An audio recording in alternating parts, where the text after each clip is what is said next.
Estamos con César Butrón Fernández, presidente del Comité de Operación Económica del Sistema Interconectado Nacional, el COES. Ingeniero, en primer lugar, feliz día.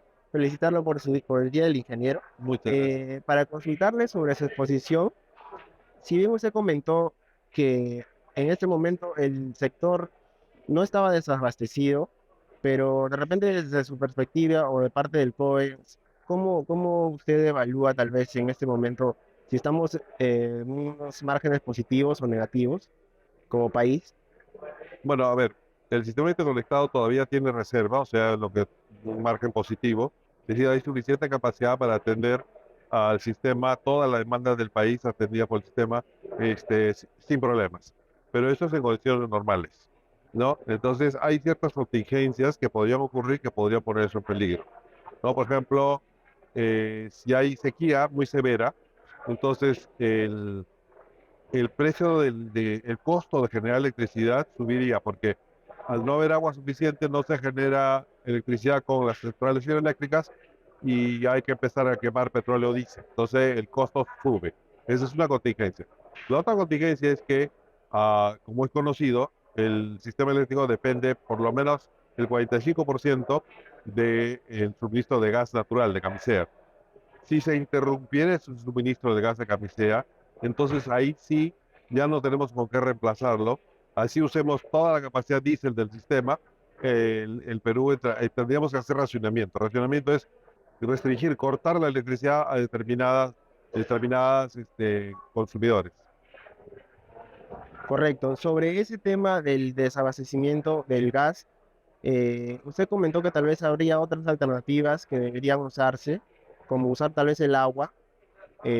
¿Podría quizás ahondar un poco más en esas alternativas? Bueno, en realidad hay muchas otras alternativas, ¿no es cierto? Es simplemente otras fuentes de generación. ¿Qué otras fuentes de generación hay? Eólica, solar, geotérmica, hidroeléctrica, etcétera. Cada una tiene sus características especiales. Pero el problema con la eólica y la solar es que son intermitentes, son variables, ¿no? Pero tienen un menor costo y se construyen mucho más rápido. El tema con las hidroeléctricas es que tiene un costo mucho mayor y demoran muchos más años en construirse, pero son centrales totalmente confiables, no renovables también y que pueden operar las 24 horas del día. Entonces, si se quiere estar protegidos de una contingencia de que se interrumpa el flujo de gas, efectivamente habría que construir, invertir en nuevas centrales de generación y lo mejor sería una combinación. O sea, no solo solares y eólicas, no solo hidroeléctricas, sino un poco de solares, un poco de eólicas, un poco de hidroeléctricas. Sí, muy bien. Usted comentó también que si bien no tenemos actualmente hasta el 2034, salvo algunas excepciones, nuevos proyectos en el sector eléctrico, ¿a qué considera tal vez que se deba esto? Bueno, no se debe a falta de interés, ni a falta de regulación, ni falta de conocimiento, ni falta de financiamiento, de capacidad de financiamiento. Se debe especialmente a que estamos saliendo de una temporada de sobreoferta. Quiere decir que había más oferta que demanda. Y entonces la mayor parte de consumidores están contratados. Y cualquier proyecto nuevo de generación o cualquier inversión necesita ser financiada por un banco. Y lo que el banco les pide a los desarrolladores de estos proyectos es que presenten un contrato de largo plazo, de 10 años como mínimo, donde alguien les asegura que les va a comprar esa energía al precio que necesitan. Y eso es lo que no están consiguiendo con facilidad, solo algunos proyectos, no todos. Frente a un contexto que vivimos actualmente de transición energética, ¿cuáles considera usted que son las oportunidades que tenemos como país?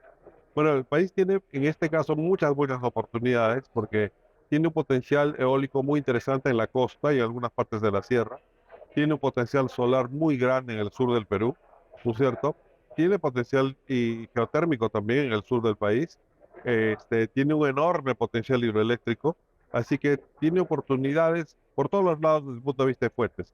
Lo único que hay que hacer es acomodar la regulación, dar seguridad y estabilidad política y jurídica y nada más, los proyectos empezarían a desarrollarse solos. Usted comentó también que aparte del tema de la generación de energía, también hay un tema de transmisión de energía. Para esto explicó un plan de transmisión de energía que nos conectaría con Ecuador, por ejemplo, pero sin embargo, mencionó que hay un retraso de 3 o 4 años entre el Ministerio de Economía y el MINEM, ¿no? El Ministerio de Energía y Minas. ¿Qué perjuicios? Comentó un poco, pero quisiera que podría tal vez explicar más. ¿Qué Claro que perjuicios sí. generaría esa demora? Una ¿Y cómo línea, se podría contrarrestar, ya, quizás? una línea está diseñada para alimentar una zona, ¿no es cierto? Que está siendo alimentada de cierta manera, pero que con el futuro va a crecer su demanda y va a necesitar más capacidad de transporte de energía. Si esa línea no llega a tiempo, esa zona, por ejemplo, no va a poder ser alimentada en toda su necesidad. Y entonces ahí empiezan a surgir los problemas. El primero es que si en esa zona hay una generación térmica, se tiene que arrancar esa generación térmica que aumenta el costo. Si no hay generación térmica, tal vez haya que alquilar generación térmica de emergencia, diésel, que también aumentaría el costo. Si no se puede ni la una ni la otra, entonces lo único que queda es racionar la energía, o sea, cortar el suministro permanentemente durante varias horas y durante varios días o meses, según como dure el retraso.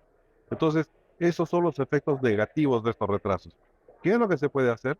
En realidad, es muy fácil. El Ministerio de Economía y Finanzas tiene que simplificar sus métodos de evaluación para aprobar los proyectos que el COES presenta y que el Ministerio de Energía y Minas aprueba. Nada más que eso, no es difícil, no tiene que construir nueva regulación, no tiene que hacerse nuevas reglas, no tiene que hacer nada más, sino simplemente simplificar sus procedimientos y que no lo están queriendo hacer a la velocidad que se necesita. Sí, lo entiendo. Y basándonos tal vez en el sector minero, que también se comentó en la exposición, que es uno de los que más consume energía, ¿no? Electricidad, eh, tal vez qué recomendaciones o qué acciones se podría tomar en el sector para reducir esto, para contribuir, ¿no? Al sector también de electricidad. El sector minero lo que tiene que hacer es esencialmente arriesgarse a firmar contratos de largo plazo con nuevos proyectos.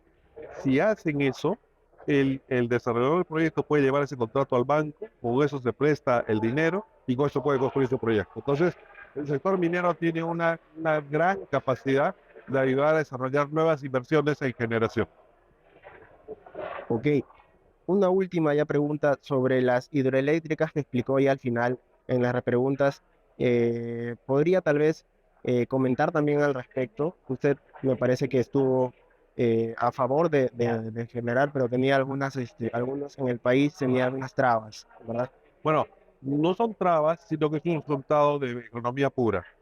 Las hidroeléctricas grandes que tienen reservorio, o sea, represa, cuestan mucho. Y entonces, para poder ser rentables, tienen que vender su energía a un precio más caro que las eólicas, que las solares, que las de gas. Entonces, ese precio lo tienen que pagar los consumidores, ¿no? Entonces, no compiten con las otras. Entonces, en competencia pura y dura, simple, las hidroeléctricas no pueden ganar y como no ganan, nunca van a tener contratos y, con eso, y nunca van a poder llegar al banco el contrato y poder financiarse. Ese es el problema para las hidroeléctricas. Entonces, la única forma hay dos formas para solucionar eso que el Estado construya hidroeléctricas con sus recursos, lo cual estaría mal, porque el Estado debe utilizar sus recursos para otras necesidades más urgentes, como son seguridad, salud, educación, etcétera, defensa, ¿no es cierto?